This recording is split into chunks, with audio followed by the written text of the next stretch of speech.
लगन कुंडली में हम आठवें भाव के स्वामी की प्लेसमेंट को कंपेयर कर रहे हैं। जैसे मान लो किसी जातक का आठवें भाव का स्वामी किसी भाव में स्थित होता है और किसी अन्य जातक के लगन चार्ट में उसका आठवें भाव का स्वामी कहीं और किसी भाव में स्थित होता है।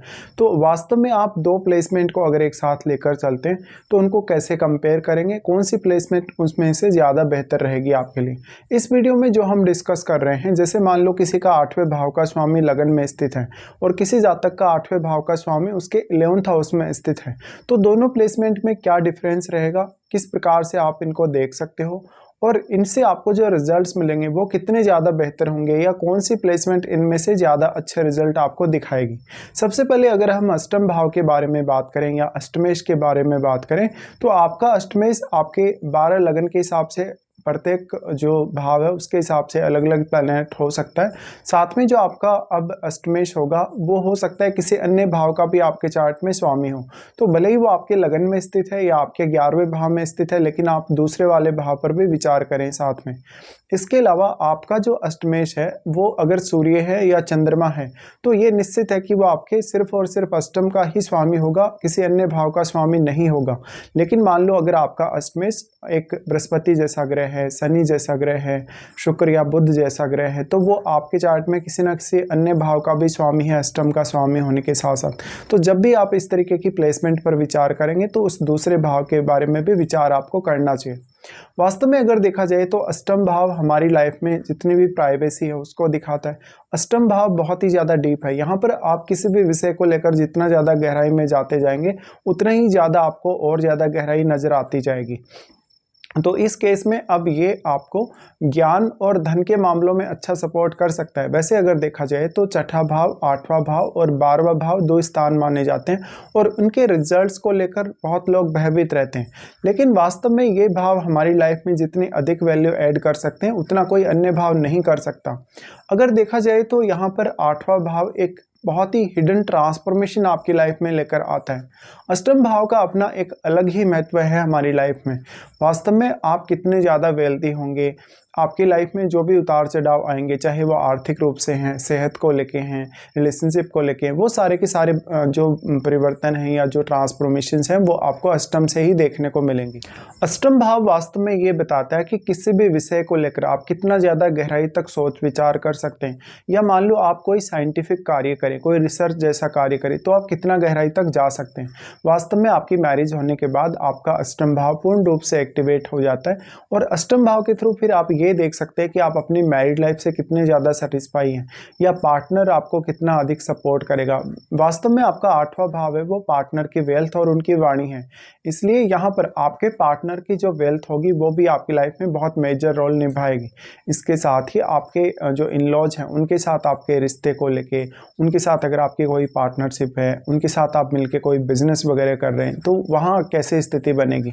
अष्टम भाव है वो बहुत ही ज़्यादा आर्थिक रूप से उतार चढ़ाव वाला स्थिति देता है लाइफ में, तो इसको लेकर भी आपको हमेशा सतर्क रहना चाहिए।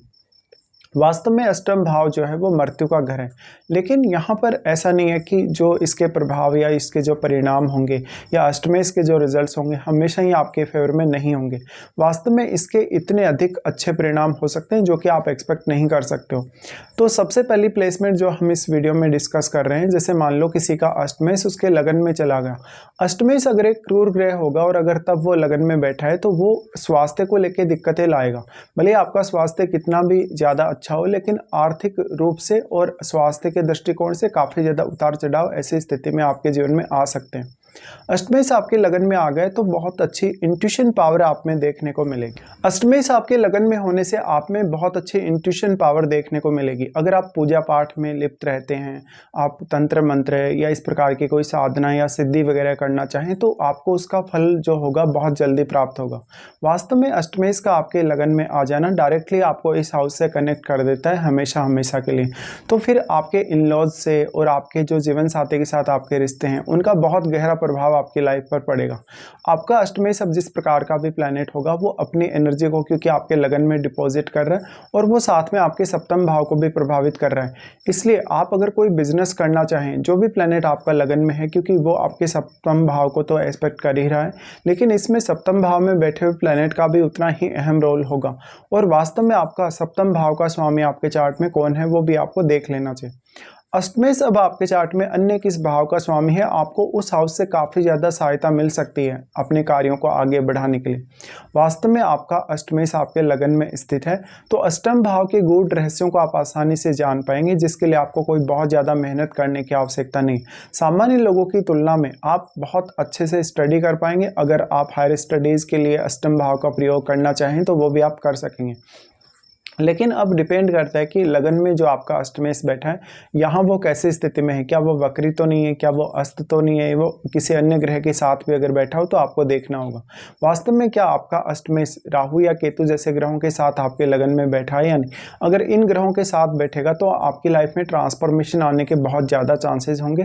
ट्रांसफॉर्मेशन के साथ साथ आपके स्वास्थ्य में भी उतार चढ़ाव बहुत ज़्यादा रहेगा और मेन बात आपका जो सिक्स सेंस है वो काफ़ी तेज़ी से डेवलप होगा। आपके अष्टमेश जो आपके लगन में आ रहे हैं वो सप्तम भाव को तो प्रभावित करेंगे, बाकी आपके चार्ट में वो कुछ अन्य भावों को प्रभावित कर सकते हैं, जैसे वो आपके थर्ड हाउस को प्रभावित कर सकते हैं, फोर्थ को प्रभावित कर सकते हैं, इवन फिफ्थ को प्रभावित कर सकते हैं, या किसी भी अन्य भाव को जिसको भी वो प्रभावित करेंगे आपको उसके बारे में विचार अवश्य कर लेना चाहिए। लेकिन अष्टमेश अगर एक शुभ ग्रह होगा, एक बहुत ही सौम्य ग्रह होगा, तब वो ज़्यादा बेहतर रिजल्ट्स ला सकेगा आपके लगन में बैठने की वजह से। पर उस केस में भी आपका जो लग्नेश वो बहुत अच्छी स्थिति में चार्ट में होना चाहिए। साथ में आपके अगर सप्तम भाव में मान लो आपके अष्टमेश का कोई मित्र ग्रह बैठा हो तो उस ग्रह से जरूर आपके अष्टमेश को सपोर्ट मिल सकता है। या फिर मान लो आपके लग्नेश का संबंध अष्टम भाव से है, फिफ्थ से है या ट्वेल्थ से है, तो भी आपके लिए ये प्लेसमेंट अच्छी साबित हो सकती है। अब हम मान लेते हैं किसी जातक का जैसे अष्टमेश उसके 11th हाउस में है। अष्टमेश अगर 11th हाउस में चला गया तो अष्टम भाव के थ्रू आपको गेन होने की संभावना काफ़ी ज़्यादा बढ़ जाएगी। अष्टम भाव से आपकी एक्सपेक्टेशन भी उतनी ही ज़्यादा बढ़ जाएंगी। अगर प्लैनेट एक फायरी है तो निश्चित तौर पे आपकी जो अपेक्षाएं वो काफ़ी तेज़ी से बढ़ेंगी, लेकिन हो सकता है फिर आपको रिलेशनशिप में कुछ दिक्कतें भी आएँ, क्योंकि ये आपके इनलॉज का भाव है। इनलॉज से आपको जो भी धन संपत्ति या जो भी सपोर्ट मिलेगा कहीं ना कहीं आप वहाँ बहुत ही ज़्यादा एक्सपेक्ट कर रहे होते हैं इस वजह से। तो आपका जो अगर मान लो अष्टमेश एक बहुत फायरी प्लैनेट है, एक बहुत क्रूर ग्रह है, तो वो आपकी अपेक्षाओं को उतनी ही तीव्रता से बढ़ाने का काम करेगा। अब इसमें सबसे मेजर रोल होगा आपके 11th लॉर्ड का। वास्तव में क्या 11th लॉर्ड का संबंध आपके पंचम भाव से, आपके लगन से, आपके अष्टम से, इन सब से बन रहा है या नहीं बन रहा? अगर ऐसा है तो आपके लिए ये प्लेसमेंट बहुत अच्छी साबित हो सकती है। अष्टमेश बहुत सारे केसेस में आपके 11th हाउस में स्थित होगा तो वो ज़्यादातर तो बेहतर परिणाम ही लाएगा।